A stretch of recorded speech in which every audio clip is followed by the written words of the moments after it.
Almeida, Sra. Mónica Mendes, em representação do Centro de Formação da Ordem dos Biólogos, Professora Adília Cruz, a diretora da Escola Secundária da Arouca, Professor Jorge Oliveira, aqui em representação da Direção Regional da Educação do Norte.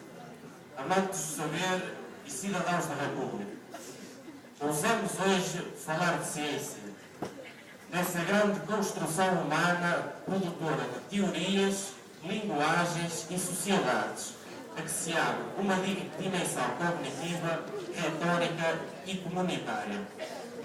Esse esforço de homens, outrora solitários, procuraram e procuram incessantemente desafiar os mistérios de um mundo que, sendo nosso, nos desafia permanentemente.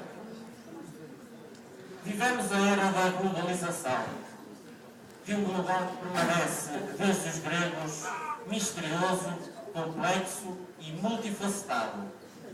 Mas global é também a vida que está perante nós, neste planeta, que é irremediavelmente tão nosso.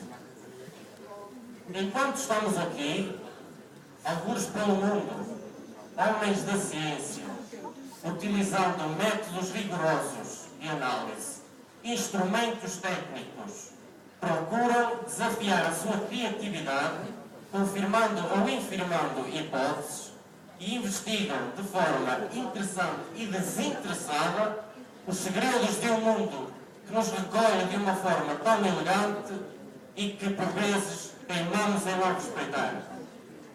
Não tenhamos ilusões. É preciso mais ciência e cada vez melhor ciência. Já dizia Gaston Bachelard, a natureza não fala, tem de ser interrogada. É precisamente esse o propósito do cientista.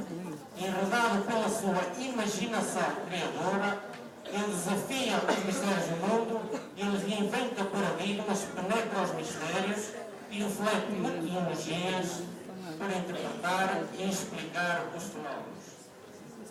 Contrariamente aos bens materiais que herdamos dos nossos antepassados em proporções variáveis, esta natureza recolhe-nos numa igualdade e com extrema delicadeza, sem nos exigir nada em troca. Nele vivemos intensamente amores e desamores, angústias e futuros de incerteza, realidades e utopias. Nele aprendemos a admirar o verde da natureza, o exótico das paisagens, a transparência dos mares e a diversidade dos seres. Nele assumimos uma relação com o outro, de respeito e cuidado pela multiplicidade de seres biológicos que nos equilibram e nos precisam.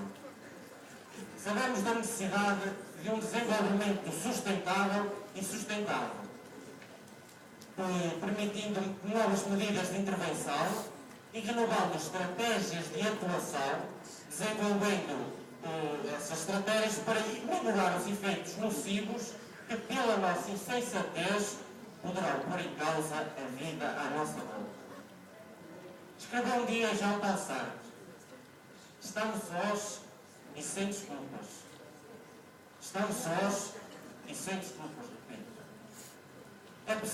Somos precisamente nós, muitas vezes, responsáveis pela biodegradação da fauna, da flora e até do humano, o que cada vez mais nos exige uma educação para a responsabilidade ecológica, uma consciência crítica e exigente para os estragos provocados no ambiente, que por vezes coexistem numa ambivalência com a capacidade de sobrevivência das sociedades. Olhemos de novo o planeta. Olhemos-lo sobretudo com o carinho que nos recebe, com o respeito que merece, com a dignidade que lhe é própria.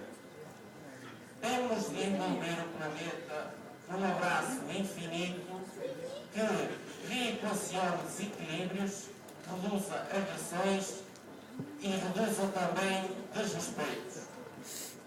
Espaço de liberdade, este planeta é também o legado da República.